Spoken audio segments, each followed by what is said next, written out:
علیہ وسلم انی قاتلت علی تنزیل القرآن و تقاتل انت علی تعویل القرآن غیری، کیا تم میں میرے علاوہ کوئی ایسا ہے کہ جس کو رسول پاک نے فرمایا ہو کہ میں نے تنزیل قرآن پہ جنگ کی ہے اور تو تعویل قرآن پہ جنگ کرے گا؟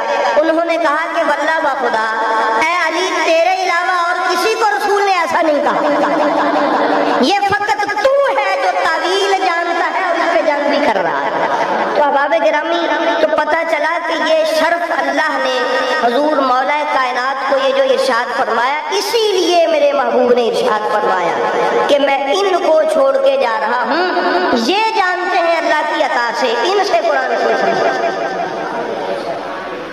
بھئی اہل بیت کا ہم ذکر کرتے رہتے ہیں، نبی پاک کتنی چیزیں چھوڑ کے جائے؟ 2۔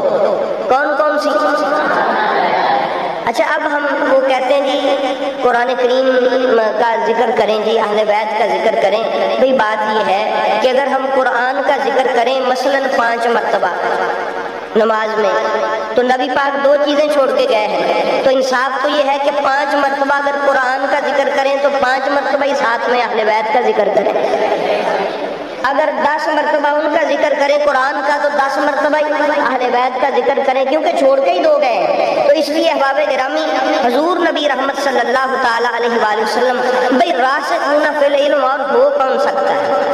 یہ اللہ کا کلام ہے، اور اللہ کے کلام کی تعویل کو تو وہی سمجھے نا جو اللہ کے گھر میں آیا ہو۔ جو کہاں آیا؟ اللہ کے گھر میں آیا۔ اللہ کے گھر میں تو اور کوئی آیا ہی نہیں ہے، اس لیے جو اللہ کے گھر میں آئے گا وہی تو اس کی تعویل کرے گا۔ بھئی اس سے بڑا راسخون فی العلم ہم کن لوگوں کو سمجھیں کہ حضرت عمر فاروق جیسے بڑے بڑے لوگوں نے ہمیں بتا دیا کہ لوگوں اگر ہم سے پوچھنا چاہتے ہو تو ہم تمہیں ایک طریقے سے بتاتے ہیں کہ راسخ فی العلم کون ہے۔ حضرت عمر نے ہمیں سکھایا، کوئی فیصلہ ہوا، مولا علی نے فیصلہ کر دیا، عرض کیا یا علی آپ نے یہ فیصلہ کہاں سے کیا؟ آپ نے فرمایا قرآن سے۔ فرمایا کہ قرآن سے کیا ہے تو قرآن تو ہم نے بھی پڑھا ہے، کہاں سے کیا؟ آپ نے فرمایا فلاں آیت سے ایسے ایسے۔ تو حضرت عمر فاروق پکار اٹھے، جو یہ جانتا ہے کوئی لولا علی لہلک عمر، اگر نہ ہوتا تو ہم ہلاک ہو جاتے۔ یعنی نہ جاننا ہلاکت ہے۔ نہ جاننا کیا ہے؟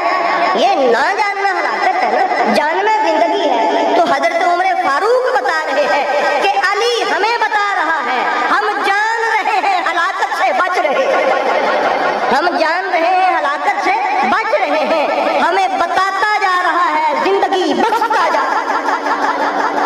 لولا علی لہلک عمر، میرے نبی پاک نے فرمایا، قرآن کہتا ہے کہ جس کے پاس علم نہیں وہ ہلاک ہے، اور جس کے پاس علم ہے وہ زندہ ہے۔ علم زندگی دیتا ہے اور علم کا نہ ہونا ہلاکت دیتا ہے۔ حضرت عمر فاروق بتا گئے کہ لوگوں اگر ہم ہلاک نہیں ہیں تو علی کا صدقہ ہے، نبی کا صدقہ ہے اور علی کا صدقہ ہے۔ نبی اپنے بعد علی کو چھوڑ کے گئے، علی ہمیں قرآن بتا رہا ہے، زندگی تقسیم کر رہا ہے۔ یہ بات سمجھ گئے؟ یہ فقط ایک سادہ سا جملہ نہیں ہے، لولا علی لہلک عمر۔ یاد رکھیں، نہ جاننا ہلاکت ہے۔ جب بھی مولا علی کو فیصلہ کرتے، حضرت عمر کی عادت تھی وہ پوچھتے یا علی قرآن کی کس آیت سے کیا؟ مولا علی فرماتے تھے اس آیت سے، تو پھر نعرہ لگاتے لولا علی لہلک عمر۔ یہ نہیں تھا کہ نعوذ باللہ وہ جہنم میں چلے جاتے یا برباد ہو جاتے، یا یہ میرے محبوب کے صحابی ہیں خلیفہ، ان کو اللہ نے یہ مقام و منزلت عطا فرمائی، لیکن وہ رہتی دنیا تک یہ کہہ کے اعلان کر کے چلے گئے کہ علی علم تقسیم کر رہا ہے، علم نہیں زندگی تقسیم کر رہا ہے۔ یہ نعرہ تھا جناب عمر فاروق رضی اللہ تعالیٰ عنہ۔ یہ حضرت عمر بار بار یہ فرماتے کہ یہ علی زندگی تقسیم کر رہا ہے۔ ہم بار بار پوچھتے یا علی یہ زندگی کہاں سے ملی؟ فلاں آیت سے۔ تو پھر کہتے واہ علی تو نے ہمیں زندہ کر دیا، تو نے ہمیں کیا کر دیا؟ اس کا مطلب تو یہی ہے، تو نے ہمیں زندگی دے دی، ہمیں ہلاکت سے بچا دیا کہ ان کو پتا تھا کہ نبی ان کو ہی تو چھوڑ کے گئے ہیں کہ یہ لوگوں کو زندہ رکھیں، یہ لوگوں کو کیا رکھیں؟ ہاں زندہ رکھیں۔ یہ عیسیٰ علیہ السلام کے معجزے سے بھی بڑی بات ہے وہ قبر سے مردہ نکال کے زندہ کرنا بہت بڑی بات ہے، کسی مردہ دل کو زندگی دینا یہ اس سے بھی بڑی بات ہے۔